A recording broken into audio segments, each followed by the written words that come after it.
समूह साथ संगत जी, प्यार भरी राधा स्वामी जी। आज की साखी एक सच्ची घटना पर आधारित है। ये साखी महाराष्ट्र में रहने वाले एक सत्संगी परिवार की है। इस परिवार में एक छोटी सी लड़की होती है।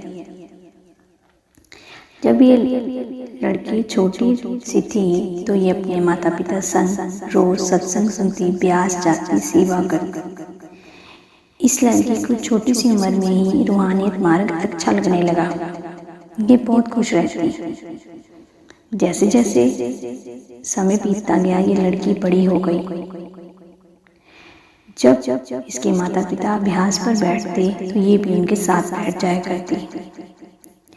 एक बार बाबा जी को सवाल जवाबों के कार्यक्रम में एक बच्चे ने पूछा कि बाबा जी, अगर हमें नामदान नहीं मिला तो हम किसकी पूजा करें? तो बाबा जी कहते, आप अभ्यास मेडिटेशन ज़रूर करें, बैठना शुरू करें, क्योंकि जब नामदान से पहले हम बैठने का अभ्यास कर लेते हैं तो हमें रूहानियत मार्ग पर चलना आसान हो जाता है।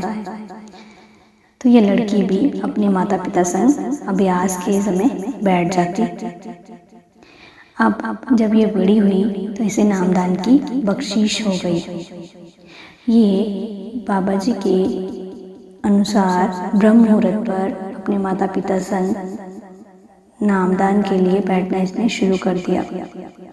ये रोज भजन सिमरन करती, बिना नागा करती। अब जैसे जैसे समय बीतता गया, लड़की के माता पिता ने शादी के लिए लड़का ढूंढना शुरू कर दिया।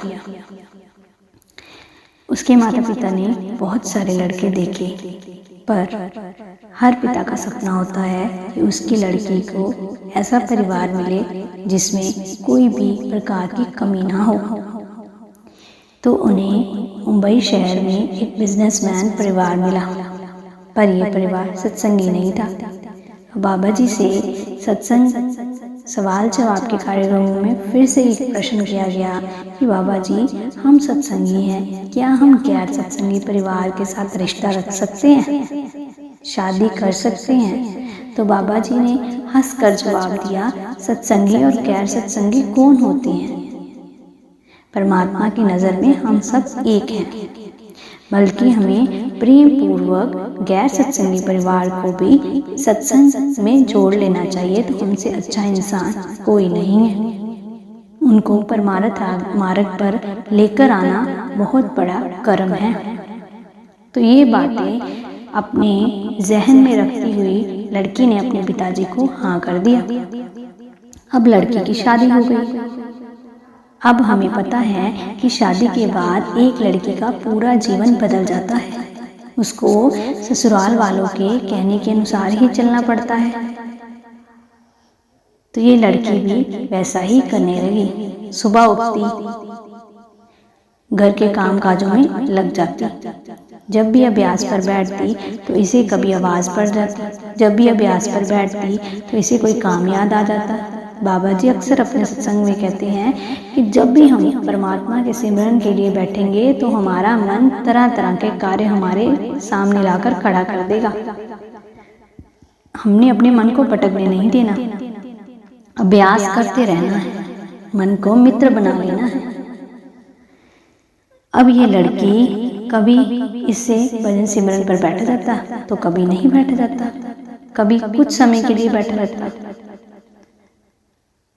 अब ये लड़की कुछ दिनों बाद अपने मायके वापस गई। जब ये छोटी सी थी तो इसका संगत के साथ बहुत प्यार पड़ गया था।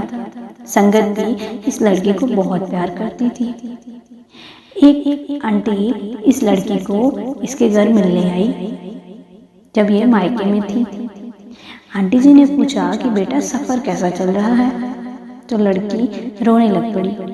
माता जी, अब मेरे से भजन सिमरन पर बैठा नहीं जाता, क्योंकि अगर मैं उनका कहना ना मानूं तो भी मुझे दुख होता है, और अगर मैं सिमरन पर ना बैठूं तो मुझे बहुत रोना आता है कि गुरु ने मुझे हुक्म दिया है, मैं उस हुक्म की पालना नहीं कर रही। इन दुनियावी कामों में इतना रुझ गई हूँ कि मुझे कभी कभी तो भजन सिमरन पर बैठा ही नहीं जाता। तो माता जी ने कहा कि बेटा तू नियम के अनुसार ब्रह्म मुहूर्त में सिमरन पर बैठ। फिर आगे का दृश्य देख होता क्या है। ये लड़की अब वापस अपने ससुराल गई। अगले दिन ब्रह्म मुहूर्त पर ये लड़की बैठ गई। जैसे ही बैठी इसकी रूह, इसकी सूरत ऊपर को चढ़ गई, श्वास चलना बंद हो गई, इसकी आत्मा इसके शरीर से निकल गई। तो सुबह 4 बजे का टाइम था। कहते हैं इसके पति को पानी की प्यास लगी और वह उठा। जब वह पानी पीने लगा तो उसने देखा कि उसकी पत्नी मृत पड़ी है।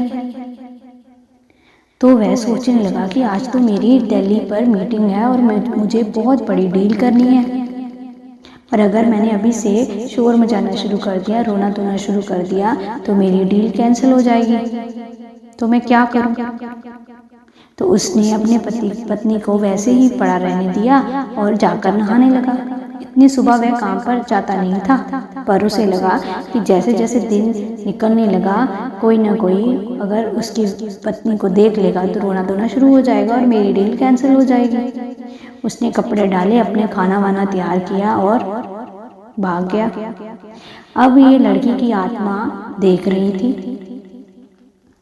जब वह निकल गया तो उसकी आत्मा अपने शरीर पर वापस आई और जोर जोर से रोने लगी कि अगर मेरा साथ निभाने वाला पति, जिसके कारण हम अपना मायका छोड़ कर आते हैं, उसने ही मुझे नहीं देखा, तो मुझे किसी और का क्या मान, क्या सम्मान।